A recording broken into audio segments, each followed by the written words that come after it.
Each one reach one. Between Apple and Amazon, who is better positioned to adapt to the emerging tech shifts? Due to Tim Cook getting his back kicked in for the last 16 weeks for sure. Tim Cook. If nothing else, I know some of you were mad at me over the criticism, but I'm always going to be honest about the companies that I love and I'm invested in. He heard the message loud and clear. And sometimes, as an executive, you need to hear that rally cry from your audience or board members to make you course correct.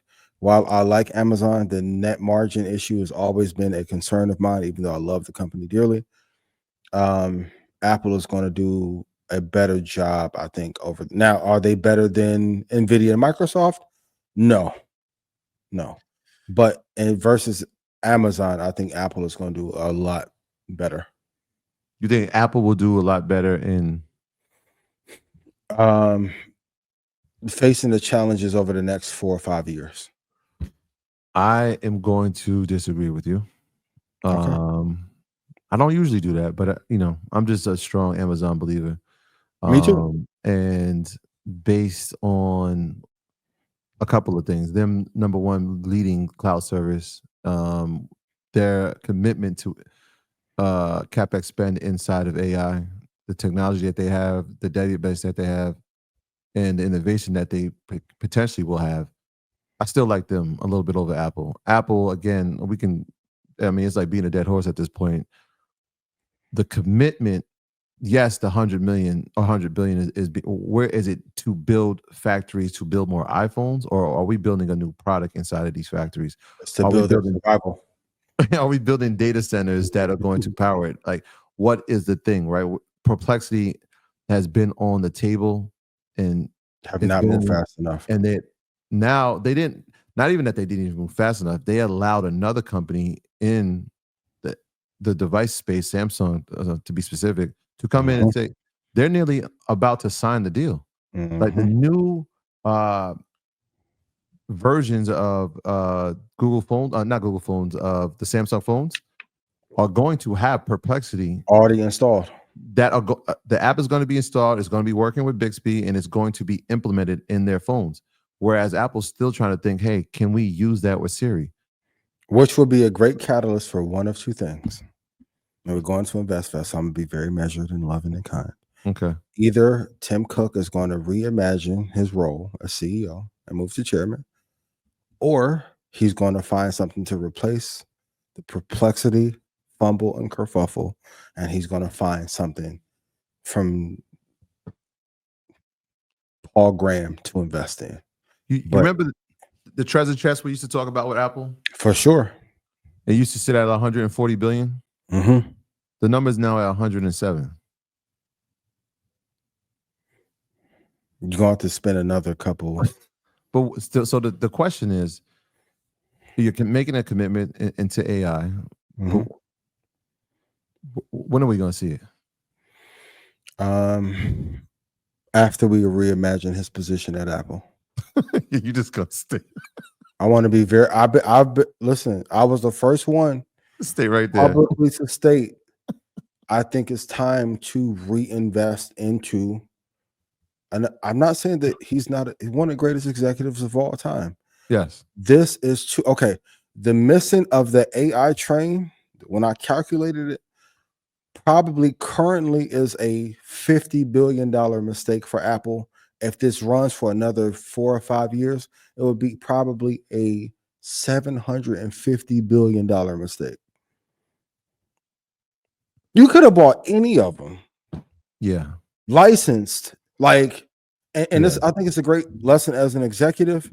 You have to always be committed to reinventing and find the thing that's going to kill you.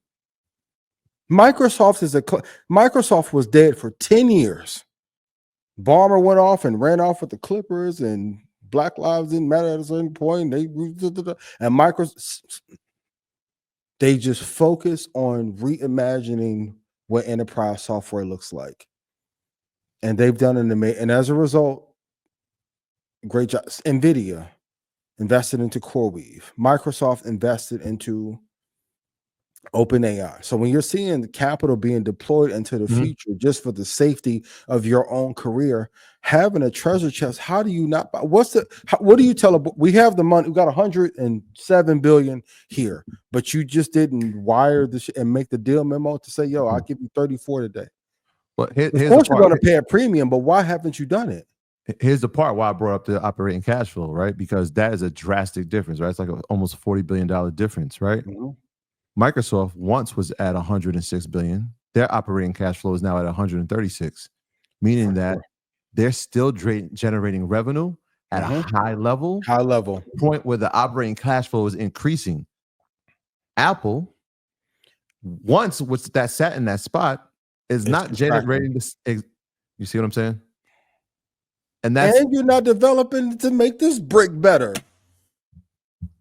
yeah. So therefore, I'm just okay. So Great. this is why I'm going with Amazon, man. I'm not the only thing that why I say while Amazon is a better run company, they've gotten the net margin up because they used to be terrible. Yeah, it was bad. Single digits. 10.55% net margin for Amazon and Apple as of right now. And you know, it's breaking news. Elon Musk got a legal action against Apple for antitrust violations. Great. That just happened. Yeah, right now. And Apple's at 26. If the margins were on par, oh, I'd be with you 1,000%. And what Apple has always done for the last 10 or 15 years, well, post Steve Jobs' death, has leaned on ecosystem and margin too much and not innovation. Biggest ecosystem, biggest number of users, who's going to adapt. You can never think like there's always going. IBM went through a restructuring. Intel, like as much as I pile on Intel, man, that Pentium processor back, that was the gold standard. I've seen this story before when you don't innovate. Facts. At one point in time, Compaq and Dell were the hottest thing ever. And then you have rapid innovation and you miss the next wave. Elon is saying that Apple is behaving in a manner that makes it impossible for any AI company besides OpenAI to reach number one in the App Store, which is unequivocal antitrust violation. It reminds me of Fortnite shit all over again. That one little thing. XAI will take immediate legal action. He said they refuse to put XAI or Gronk in their must-have section when X is the number one news app in the world and Gronk is the number 5 among all apps. Are you playing politics? And I can't argue with them. Grok and XAI are pretty damn good. They're pretty damn good. Shaw, what are your thoughts? I see you pondering. What's going on? XAI? Just acquire it? You on it? You use it? Oh, yeah, I use that XAI. It's pretty good. How many people put in chat if you use XAI? I have a strong suspicion that the vast majority of people in this chat have never used XAI. Yeah, I would agree. Probably 95% have not. That's what he's saying. I can't find it. He says it's the number one news app in the world. No, X is like Twitter. X is yeah. XAI. You can't find it, which is what he's saying. Like, how are y'all not able to search it? That's not even true though. What he's saying, because if you could look at it, Instagram is a news app. But that shows up on it. What's trending, right? Like we just saw like the top 3 apps. In the top 10, Instagram will probably be in there. He's saying like, being throttled in the app store. Like they're trying to suppress it so people don't find it. Well, he rigged the algorithm. You know, I ended up on the other side of the algorithm. It was a weird experience. It was very weird. Oh, yeah. I ended up easy. I ended up on the other side. Yeah, hold on. Easy. No, I'm not going to say it. But I ended up on the other side of the algorithm. You know, it's one of these things. It was a very eye-opening experience because it's like, I don't even know what to compare it to. It's like almost being in a different universe. Because I'm on one side of the algorithm when it comes to a certain topic that's like one of the biggest topics in the world. Like the multiverse, right? Yeah. So all I see on my feed are things that kind of support my thought process on that. And then I'm in Africa and randomly, I don't know, I'm still not sure what happened. I ended up on the other side of the algorithm and I started to see all of these posts that were completely opposite from the posts that I've been seeing for the last 18 months. And from like, and it was, I'm just like, there's another side of an algorithm. Mhm.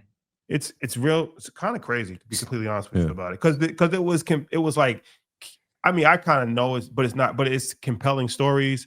It's like highlighted stories, it's support stories, it's like propaganda. And Propaganda at the highest level. you seeing it, Social and there's a lot of science. people that are supporting it, a lot of people engaging with the comments, and I'm reading the comments, and I'm like, wow, this is interesting. Mhm. I've never seen the other side of the algorithm before. Have you? Have you ever seen the other side of the algorithm? I don't think Not so. on that topic. No. And the crazy thing is that it wasn't a situation. It was like, oh, his IP address changed and we were on a different Wi-Fi, because I was sitting right next to him. Mine didn't change. Something happened. Speakable. Social. It was a social experience, social science class.